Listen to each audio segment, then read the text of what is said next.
All right, I'm not.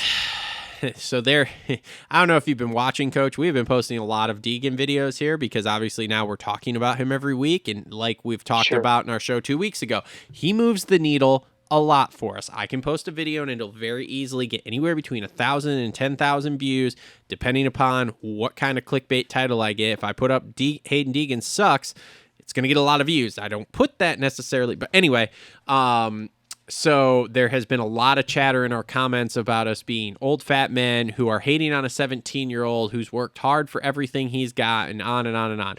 And I'm here to tell you, yes, I just wonder if a lot of them actually comprehend English, because yes, we're critical of the kid, but that's partially our job here is to analyze and be critical of people because it's sport and that's what we do. So anyway, this kid is very quickly proving that he is the real deal. I will say last week I was like, yeah, this could be a flash in the pan. Like, it's impressive. He got that fourth and he was top 6, and like he definitely earned the top 6, and then, you know, got a couple of gifts there with like Martin and whoever else going down there to get that fourth. But maybe this is just a flash in the pan, especially when you go back 2 weeks ago to Futures and like, what the hell happened there? You know, he's like 5th place in Futures and now he's top 4 in, or top 5 in the 250 East Division. But then last night, holy smokes. I mean, that heat race, wildly impressive. Absolutely wildly impressive.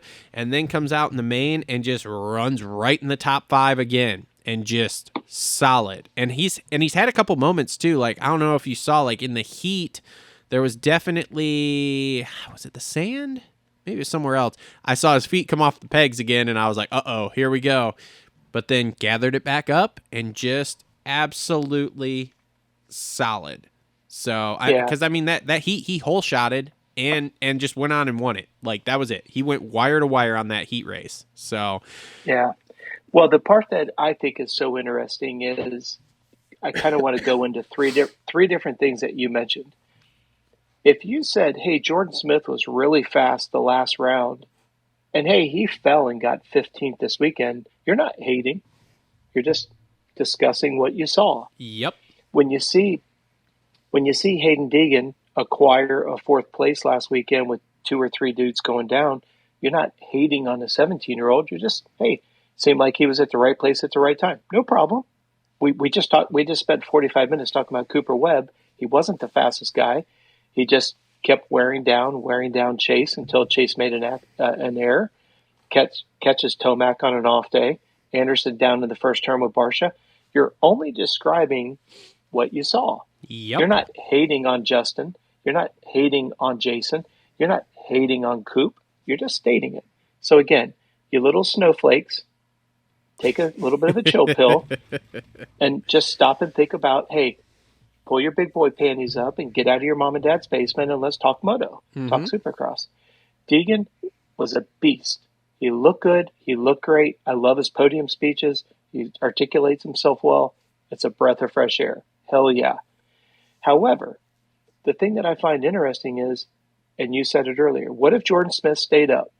Because I get a bunch of DMs from people and they're like, well, why do you think it's so easy for Deegan to be top 10? Well, there's only 7 factory bikes in there. Hunter Lawrence, Nate Thrasher, I wouldn't call Max Anstey factory Honda, Tom Vial, Moseman, Chase Hymas, and then Jordan Smith. Yep. Those are 6 factory bikes, and then you add Deegan. So when they go, well, why do you think he's going to get top 10? Because there's not even 10 fucking factory bikes in the 250 main event. I was going to say, and 3 of those factory bikes are rookies that are Haiden Deegan, Chance Hymas, and Talon Hawkins. And Hymas is only running 4 of the races, I want to say. So it's like, Hymas will be out of here soon, and then, yes, then you're down to literally, you're right, like 8 factory bikes, because let's see, we've got Hunter Lawrence, Thrasher, Deegan, and if we're going true factory, okay, Tom Vial, Moseman, Hymas, Jordan Smith. That's it. And Blos. That's 7. Nope, Blos on the what's it called? You're right. And You're exactly right. And Talon Hawkins. That's 9 factory bikes, 30% of them are rookies.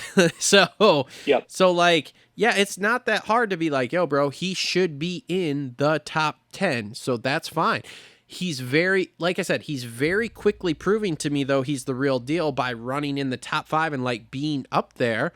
But at the same time, until he makes that step and he's like challenging Hunter for a win, it's like, yes, he's very good, and he is 100 times the rider I will ever fucking be in my life. But like, let's just tone it down a little bit. Now, the scary part for me with him is that, and I'll admit, when he went pro here, I kind of thought the whole thing was bullshit about like, oh, I'm just out here to log laps and learn and blah, blah, blah, because we've all heard about how fast he is at the test track and stuff, and you're like, there's just no way this kid actually thinks that way or believes it. Then you look at what's been happening here and how he's talking on the podium and everything, and it's like, man, if he is full of shit, which I don't think he is, but it's like, he is very consistent across the board of like, dude, I'm just here to log laps. Like, look when he won that heat race last night. He could have easily gone from winning that heat race and getting on his TV interview and being like, yeah, I'm going to go out and fucking try to, like, we got to try to challenge Hunter tonight for a win. And he's like, nah, man, I'm just going out in the main to like log laps and try to see what happens. Like, what? Yep. That's not how this works. That's not how you kids act. But if he is truly that way, which every week that goes by and the way he continues to talk and what he continues to do, I'm like, dude, maybe this is the real deal here. And he's just trying to log laps and do his thing. Again, I don't know. I've never really met the kid or talked to him. The family seems okay from what I see online and what I've seen at the races. The pro races that I've been at, I don't go to the amateur shit, so I don't know what happens there. That's a whole nother bag of worms that like I'm not even going to get into. But it's like, man, everything is lining up of like not only being the real deal, but actually meaning what he says, which is like, I'm just here to ride. Because when you go in with that attitude, things like what we're seeing start to happen, which is you get wins when you're not supposed to. You run right up front with the fast guys because there isn't you're not putting pressure on yourself. You're not like, yeah, I should be winning. You're like, dude, I'm just here to ride. So this is boding very well for him. And I mean, if he continues to log top fives, I don't know, man. This is interesting. But think about this. On the East Coast, we've got Hunter, Thrasher, and I think Jordan Smith is a legitimate top 3 guy. Yep. Max Anstey's not factory, but he's taking that 280 and he's taking it right to the podium. He's doing good. Okay. Yep. But in all fairness, if you put Hunter, you put Thrasher, you put Max Anstey, and then you put Jordan Smith up there, you got to remember Jeremy Martin's right there clipping on his heels. Yep. Now, I know it's not a factory bike, but it's good. Tom Vial. So let's just give them 5 guys, including Deegan, makes it 6. What happens when you merge back in the West Coast? RJ, Jet, Volan, Oldenburg. I'm just thinking of some guys off the top of my head that are factory. And we have 4 pro circuit guys that are out. What happens when you add Shimoda back into the equation, Handmaker? I don't think we'll see Faulkner this summer. But you stop. Let's just say that team was healthy. And then we go to where we merge the East and the West, when is the first East-West shootout? It is, dude. So we have 2 again, but it's not until East Rutherford. So it's literally like the second to last round or the third to last round. And then obviously the finals, there's an East-West. So we've got a while before we're going to see them all together. But I'm right there with you. When we put all the all the West Coast guys in there, and we have then instead of 9 factory riders, we have 12, 15, however many are not hurt at that point. Then he's a top 10 dude all day long. Yeah. And then we'll see where he slots in, and then it's like, okay, cool. This is more of a accurate telling. Yes, he's doing great, and all of you who believe in him and think that he's, the next best thing, this is playing to your favor. But like you said, when we get to an East-West shootout, and then when we go outdoors and it's no longer half the field, it's the entire field, let's see what happens then. But it's going in a good direction for him, and I do believe that this gives him confidence moving forward in his career as far as like, okay, cool, I can do that. He didn't get destroyed at the beginning of his career like we've seen a lot of these kids do. So I like where this is going. No, He's done a fantastic job. None of us are taking anything away from him. Yep.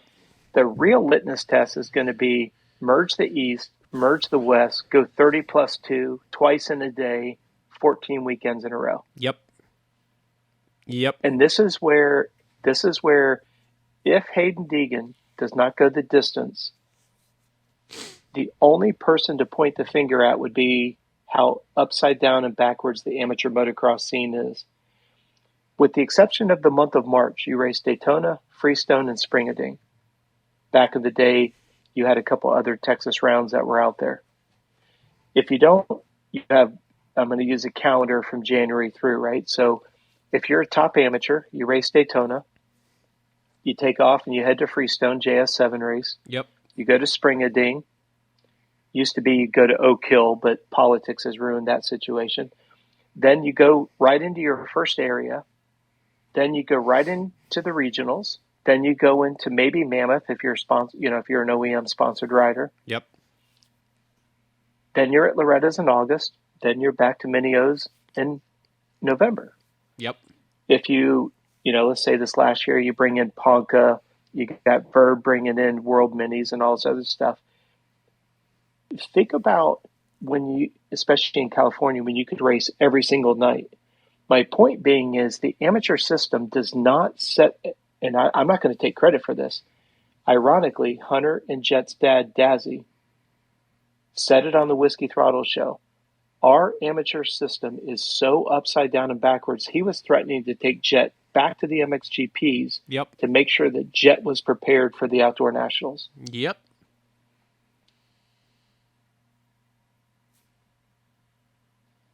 Oh, you there? Coach. Uh-oh. Oh, you're crackling back in. You gotcha? Yep, now I gotcha. I gotcha. That's going to be the demise of Haiden Deegan this summer, is because the amateur system. Now, where Deegan will make me eat crow is his dad Brian has done a fantastic job. Their training has not been geared towards amateur racing. Yeah. Brian Deegan has done a great job to make everything possible to make Hayden's going to be ready for this outdoor summer, and we're about to find out. Yep. Yeah. There will be, like, I'm with you. The true test is going to be this year outdoors, see where he really stacks up. I mean, we saw him do those couple outdoor races last year, and he floated around like the top 10, which was fine. No big deal. Nobody in the industry looked at those races he did last year and went, "Oh God, this is a failure." We all went, "Yep, that's about how we see it." Like, you come in as a touted fast amateur. What'd we say? You know what we said? Fuck, that kid's fast. Yeah. So, and he went for that step on, step off, and he tried to seat bounce over, and he ate shit. Everyone's like, "Hey, he tried."